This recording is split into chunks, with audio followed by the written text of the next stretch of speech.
Hey, this is Marvel75. Welcome to Playroom Reactions. Now, everyone loves GTA. Maybe for the story, maybe for the online play. But I spent lots of time playing this online rather than story mode. Because at this point, I'm at 17.6% in story mode. Not even close to catching up where everyone else is. Anyway, what's coming up from Watchmojo is top 10 GTA moments ripped straight from the movies. I've heard of the crazy GTA controversies that was right on the headlines and all, but what can you say? Anyway, here's GTA moments ripped straight from the movies from Watchmojo. Game on. I think it's safe to say that the Grand Theft Auto series has borrowed heavily from Hollywood over the years, and if you don't believe me, just watch. Hey, he's got a blade! Stop running, you fat slime ball! Welcome to Watchmojo.com, and today we'll be counting down our picks for the top 10 GTA moments ripped straight from the movies. This show's garbage. Oh, come on! We don't have to kill a shot, man. For this list, we're looking at moments throughout the Grand Theft Auto series that borrowed extensively from a particular scene in a movie. To be clear, we won't be discussing little blink-and-you-miss-it references, like Nigel and Mrs. Thornhill doing the not worthy bow from Wayne's World towards Trevor. We're not worthy. We're not worthy. I'm not Jock, what's his... Instead, we're looking at elaborate moments from missions or random scenarios that borrow heavily from or straight-up rip-off parts of various films. Alright, I'm down. Number 10, say goodnight, Mr. Diaz. Grand Theft Auto, Vice City. Been saving for a rainy day. This famous moment, in which Lance Vance, don't laugh, and Tommy Vercetti kill Ricardo Diaz and take over his mansion, is lifted shot for shot from the 1985 movie To Live and Die in L.A. Don't forget about me. I won't. In the movie, Willem Dafoe's Eric Masters kills attorney Max Waxman in the exact same manner. Oh, Jesus, In the movie and game, both shots are from the perspective of the victim looking up at the perpetrator with a gun. The barrel of the gun pointing directly at the camera. A gunshot is then heard, and a brilliant flash of white light fills the screen as the victim is shot in the head, presumably. Needless to say, it's pretty badass and pretty morbid at the same time. Say goodnight, Mr. Diaz. Number 9, drug deal goes wrong, Grand Theft Auto 5.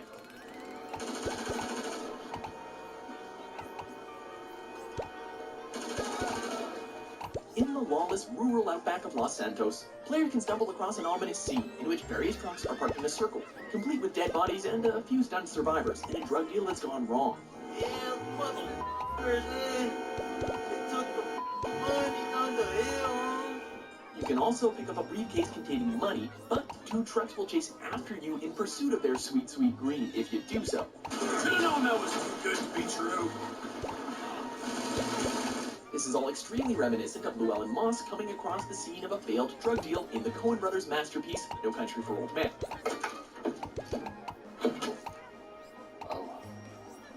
He too decides to take a briefcase containing drug money, wherein, you guessed it, trucks chase after him in pursuit.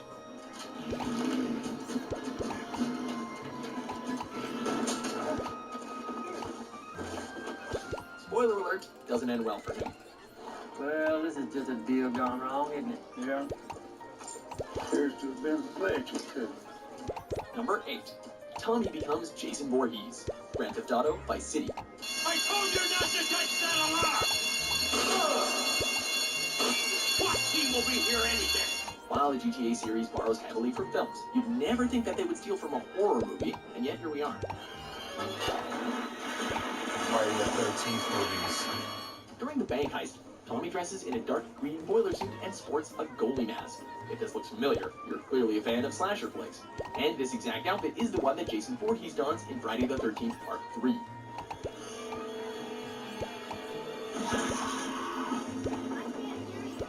And that's not all, because a giant machete is also available as a melee weapon in the game.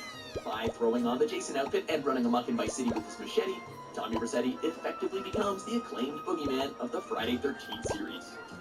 The same machete and hockey mask from Friday the 13th can also be found in GTA Online. Number 7, Thelma and Louise car, Grand Theft Auto 5. Oh, shit! Wow! How you, I mean, what you say? packed to the brim with exciting moments to stumble across, including this very clear Thelma and Louise reference. During a specific time of day, players can encounter a dramatic scene in which a car is parked precariously close to the edge of a cliff, with numerous police cars and helicopters behind it. Before an officer can approach the vehicle, it speeds away, careening off the cliff to the occupant's fiery death. There it goes. Ouch. This exact scenario is the ending of Ridley Scott's Thelma and Louise, in which the titular heroes drive off a cliff and into the sunset. Well, into the canyon floor, but that's not as romantic, I guess.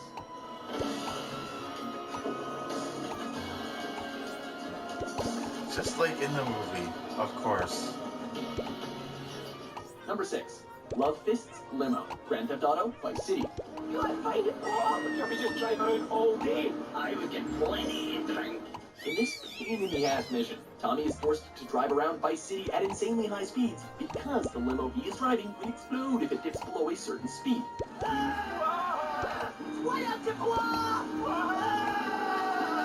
While it makes for an exciting concept, it was found almost a decade earlier in the movie Speed, which saw Keanu Reeves and Sandra Bullock driving a bus through the streets of Los Angeles at high speeds for the exact same reason.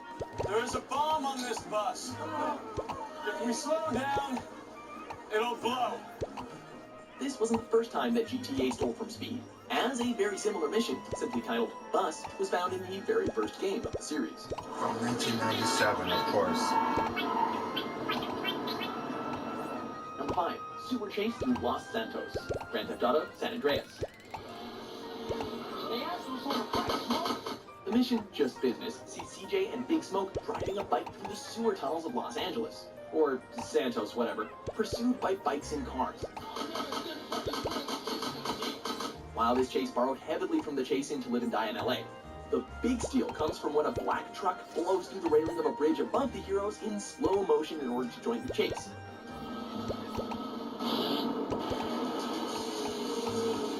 This is directly lifted from Terminator 2 Judgment Day, when the truck driven by the T-1000 does the exact same thing in the exact same manner. Luckily, CJ does not have to deal with a mimetic polyalloy.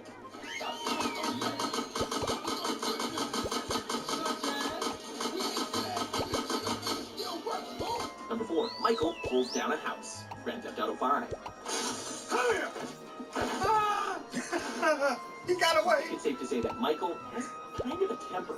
It's fitting, then, that when he catches his wife sleeping with her tennis coach, he goes berserk and literally rips down what he believes to be the coach's house by tying a rope to the house's foundation poles and driving away.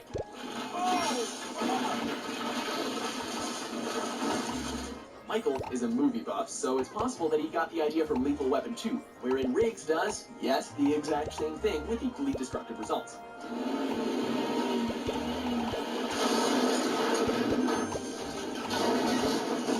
Both are a little unhinged, so we suppose it's understandable. Props if you use Michael's long hair for this mission, as you look more like Riggs. Talking about bringing a house down, literally.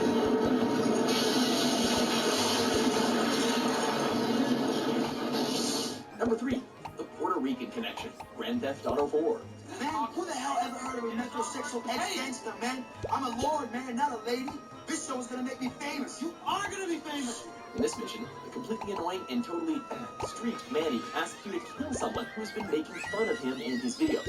To do this, Nico must track down a train on the rails above the streets of New York City, or Liberty City, whatever, zipping and zagging through traffic as he tries to keep an eye on the train above. What do you mean? If the title didn't immediately give it away, this mission is a clear reference to the French Connection, in which Gene Hackman trails a hitman who's on an L train in the exact same fashion.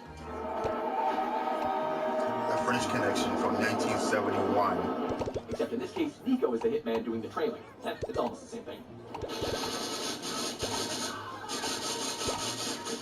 Number 2, the whole game is basically Scarface, Grand Theft Auto, Vice City. Vice City is 24 karat gold these days. The Colombians, the Mexicans, hell, even those Cuban refugees have cut themselves a piece of some nice action. If there's one movie that Vice City owes its existence to, it's definitely the 1983 classic, Scarface. I guess that's a perspective thing. Hey, doing time for the family is no piece of cake, but the family looks after its own, okay? Practically the whole game is molded after this movie, including the concept itself of a low-level drug dealer turning into a cocaine kingpin of Miami. Well, it's Vice City this time. Yeah. You better not be screwing me, Tommy, because you know I'm not a man to be screwed with. Other clear references include Tommy and Tony's Hawaiian shirts, the bloody apartment chainsaw killings, the Malibu Club modeled after the Babylon Club, the Vercetti Mansion modeled after Tony's, and the final shootout in which scores of enemies raid the hero's mansion in an attempt to kill him for his betrayal. Say hello to my little friend. It's as if they took the script for Scarface and just scratched out Tony's name and penciled in Tommy above it in red ink. No one to cover your ass now, hey, Tommy? You're going down, you backstabbing prick. Number 1, Armored Truck Robbery. Grand Theft Auto 5. Get ready to do your thing. All right, Mike, move it. This brilliant mission, Blitz Play, sees all 3 of our heroes robbing an armored truck by blocking its route and knocking it on its side using their own truck. Direct hit. This mission's a clear reference to the truck robbery from Heat, wherein the exact same scenario plays out. Oh, that's gotta hurt. Both the film and game include the truck ramming, blowing the door with explosives, taking hostages at gunpoint, and even the Navy jumpsuits with goalie masks, although we prefer the monkey head. Rockstar are clearly fans of Heat, and come on, who isn't, as the bank heist from GTA 4 is also heavily modeled after the famous shootout from said movie. They go together like peanut butter and jelly, I guess. Of course. Do you agree with our list? What scenes can you think of from GTA that are definitely pulled from a movie? For more referential top 10s published every day, be sure to subscribe to Watchmojo.com. That's what I'm talking about. That's my dog. Hey, look, if you hear shit start to pop off, come in there blasting, all right? I'm down, dog. The Watchmojo video will be in the description with the link. Anyway, this is Margaret75. Keep playing GTA. Live your life as a bad guy. In virtual reality, I should say. And I will catch you on the flop side.